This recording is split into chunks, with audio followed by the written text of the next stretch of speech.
I think so. One of the things that sort of strikes me about this question is whether it's obviously as a business we already have, I guess, a strong moral compass. That was the CEO who developed the business. It was had a vision and has a sort of strong principles behind that.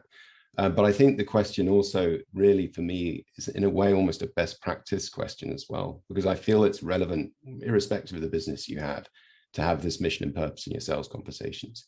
And I think why is that? There's a few things I'll always refer back to through today in terms of how this approach underpins a lot of the conversations you're having.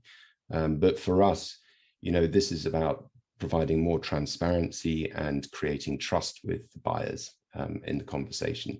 And I think when you say these things and you look at things like,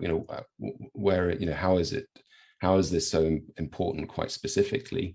Well, if you end up with this alignment across the business and within your business team, your new business team, your accounts team, and within your operations team, then you're going to end up with all of the conversations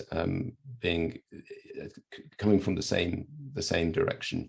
And this means, in terms of those conversations you're having, for us, the greatest impact it has is uncovering new opportunities and qualifying those opportunities, to use a word that's pretty generic, but making sure as well that when those opportunities close, retaining and growing the revenue from those clients. So if you get that correct, and at the very early days, and you're aligned with beliefs, that means also it's highly likely that the businesses you're talking to are already going to see some alignment there. It's likely that those conversations will become more meaningful, more quickly. It means that you're going to be qualifying better opportunities as a result.